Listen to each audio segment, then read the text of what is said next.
Inside the Hells Angels 30 Rules Women Fear. The Hells Angels Motorcycle Club, you know the name, you picture the bikes, maybe even the tattoos. But how much do you really know about the life these guys lead?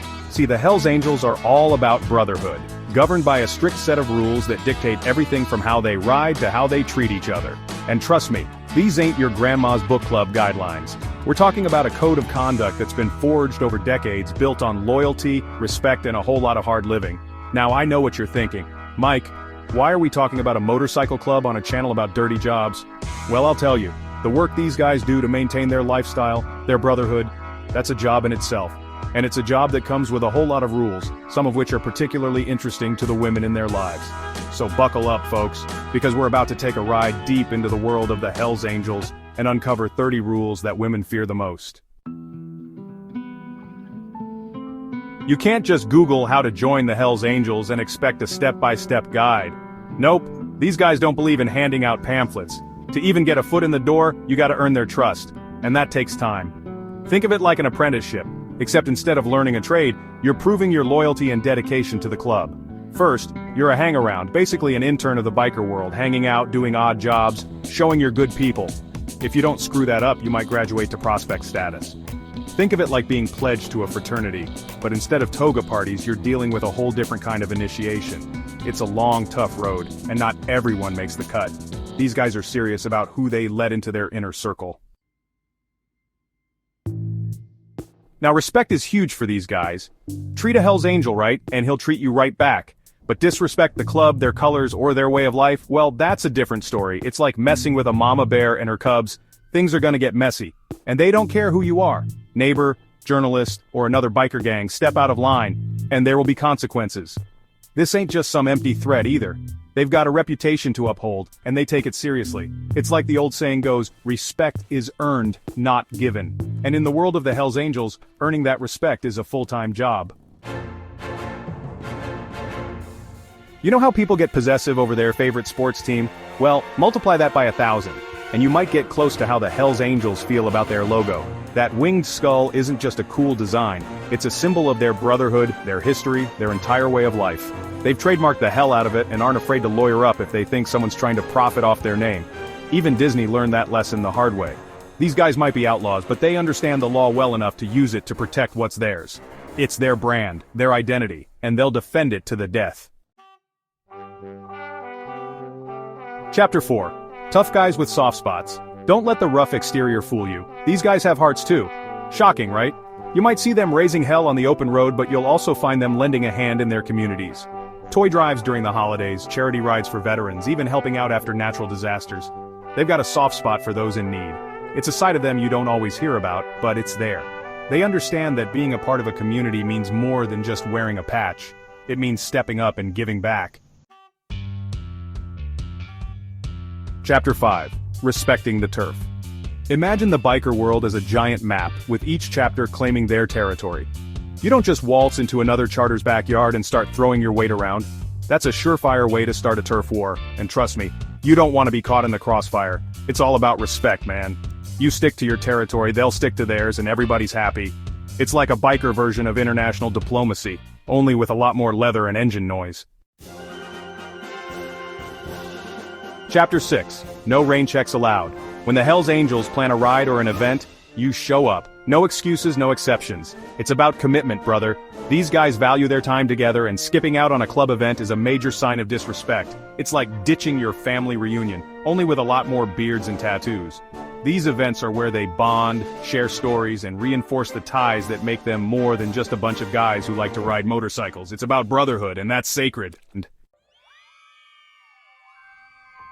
Chapter 7. Hands off the merchandise. That Hells Angels t-shirt at the flea market? Yeah, don't even think about it. The only people allowed to sport that logo are the ones who've earned the right. It's a badge of honor, a symbol of belonging, and wearing it without that membership is like pinning a medal on your chest that you didn't earn. It's disrespectful, and it could even land you in hot water. Remember, these guys take their clubs seriously, and that includes protecting their image. Chapter 8. What happens in the club, stays in the club. Loose lips sink ships, or in this case, land you in hot water with the Hells Angels. These guys value their privacy, and talking about club business with outsiders is a big no-no. It's all about trust and loyalty. When you're a part of something this tight-knit, You don't betray that bond by blabbing to the outside world. They're like a brotherhood, a family, and what happens within that family stays within the family. It's about respect, discretion, and keeping their affairs private. Chapter 9. Rivals Beware. The Hells Angels didn't get to be one of the most well-known motorcycle clubs in the world by being friendly with everyone. They've got their rivals, and let's just say those relationships are a tad strained. Think Hatfields and McCoys, but with more horsepower. Crossing paths with a rival gang on their turf is like lighting a stick of dynamite. Things are gonna explode. It's a volatile mix of pride, territory, and history, and it's best to steer clear when tensions are high. Chapter 10. Born to Ride. Forget minivans and family sedans. For these guys, the open road is their second home. They live for the roar of the engine, the wind in their hair, or beards, and the freedom that comes with cruising down the highway on two wheels. These guys rack up more miles in a year than most people drive in a decade. It's not just a hobby, it's a way of life. They're modern-day nomads, bound by their love of motorcycles and the brotherhood they find in each other. Chapter 11. In Harley We Trust, you won't catch a Hells Angel cruising on a Japanese import. Nope, these guys are all about American steel, specifically Harley-Davidson motorcycles. It's more than just a preference, it's a statement. Harleys represent freedom, rebellion, and that classic American spirit that the Hells Angels embody. It's a love affair that goes back decades, and it's not going away anytime soon. Chapter 12. Building an Empire. Brick by brick. Think you can just slap a Hells Angels sign on your garage and call it a chapter? Think again. Starting a new branch is a long and arduous process, requiring years of dedication, loyalty, and hard work. It's like earning a PhD in brotherhood, with a heavy dose of blood, sweat, and gears. These guys don't just let anyone fly their colors. It's about earning the right, proving your worth, and building a legacy that will last for generations. Chapter 13. English teachers avert your eyes. The Hells Angels are well aware of the missing apostrophe in their name, but they've chosen to embrace the grammatical error. It's become part of their identity, a quirk that sets them apart. It's like a badge of honor, a symbol of their rebellious spirit and their refusal to conform to societal norms. They're the Hells Angels, not the Hells Angels, and they're perfectly fine with that. Chapter 14. Forget jeans and a t-shirt. The Hells Angels have a strict dress code, and it's not for the faint of heart. Leather vests adorned with patches, club colors proudly displayed, and a look that screams "Don't mess with me" are all part of the uniform. It's about presenting a united front, a visual representation of their brotherhood and their commitment to the club. It's more than just clothes, it's their armor, their identity, and a symbol of their place in the world. Think a motorcycle ride is just a free-for-all? Not in the world of the Hells Angels. They ride in formation, with a specific hierarchy determining who leads the pack and who brings up the rear. The president and senior members are up front, setting the pace, followed by the rest of the pack in order of seniority. New recruits? They're at the back, earning their stripes 1 mile at a time. It's a visual representation of their rank within the club, a reminder that respect is earned through loyalty, dedication, and time served. When you join the Hells Angels, you're not just joining a club, you're joining a family, and that family comes first. Work commitments, family obligations, even personal hobbies, they all take a back seat to the needs of the club. It's a level of commitment that's hard for outsiders to comprehend, but for the Hells Angels, it's just part of the deal. They've chosen to prioritize their brotherhood above all else, and that dedication is what makes their bond so strong. Don't expect any tell-all interviews or behind-the-scenes documentaries from the Hells Angels. These guys are notoriously tight-lipped when it comes to the media. They believe in letting their actions speak louder than words, and view media attention as unnecessary and potentially harmful. It's their way of protecting their privacy, maintaining control over their narrative, and avoiding unwanted scrutiny.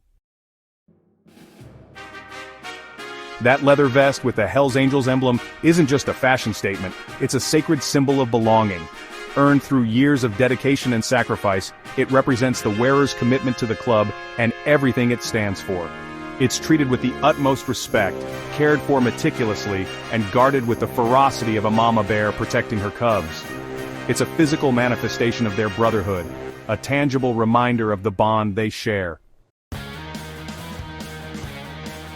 Joining the Hells Angels isn't like signing up for a gym membership.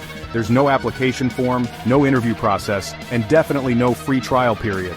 Prospective members have to earn the respect and trust of existing members, and that often involves undergoing a rigorous hazing process.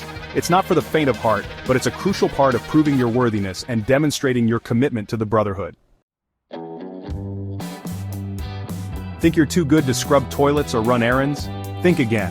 Hazing is a big part of becoming a Hell's Angel, and it often involves performing menial tasks, enduring sleepless nights, and generally being at the beck and call of senior members. It's not about humiliation. It's about testing your limits, pushing you to your breaking point, and seeing what you're made of. Those who can handle the pressure, who don't crack under the weight of expectation, those are the ones who earn the right to call themselves Hell's Angels. Even in the digital age, the Hell's Angels are careful about protecting their image and their brand. Want to link to their website? You better get their permission first. They're not trying to be difficult, they're trying to maintain control over how they're perceived and prevent any unauthorized use of their name or logo.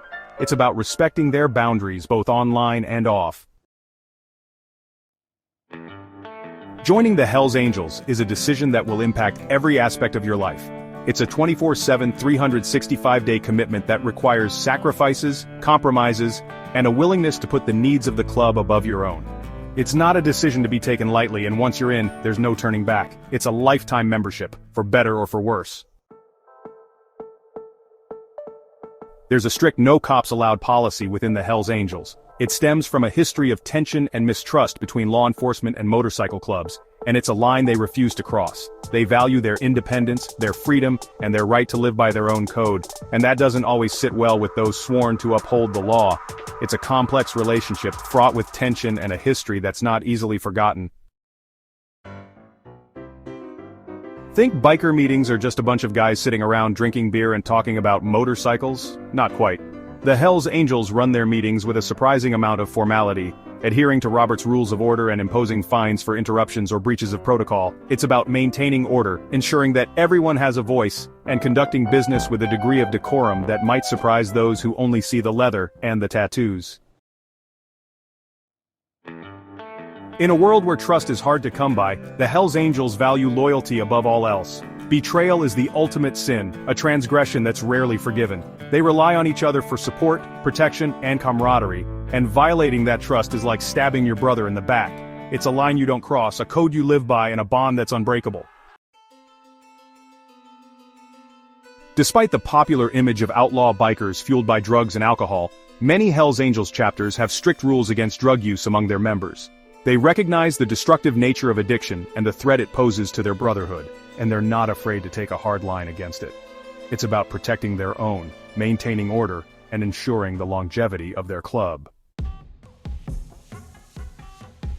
Here's a sight that sends chills down the spines of even the toughest cops, a group of Hell's Angels parked on the side of the road, a sea of leather and chrome, all because one of their own got pulled over.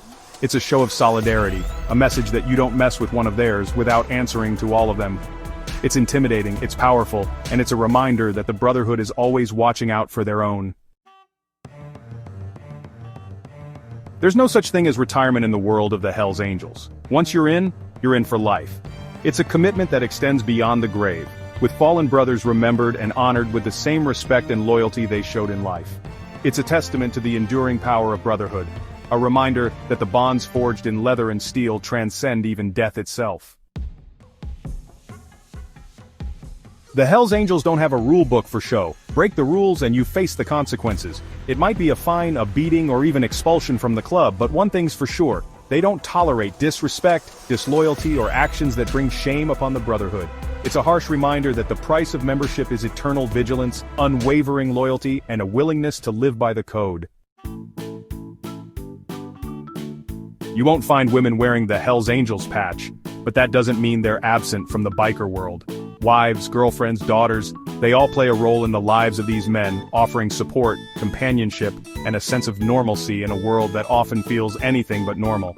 They might not ride alongside their men, but they're a vital part of the biker family, offering a different perspective and a different kind of love. So there you have it, folks. A glimpse into the world of the Hell's Angels and the 30 rules that shape their lives. It's a world of brotherhood, loyalty, and a commitment to a code of conduct that's both fascinating and fearsome. They're a complex bunch, these bikers, full of contradictions and complexities that defy easy categorization. They're outlaws, yes, but they're also sons, fathers, brothers, and friends. They value loyalty, respect, and tradition, and they're fiercely protective of their own. Whether you agree with their lifestyle or not, there's no denying the impact they've had on American culture. They're a symbol of rebellion, freedom, and the enduring allure of the open road, and their legend continues to captivate and intrigue us.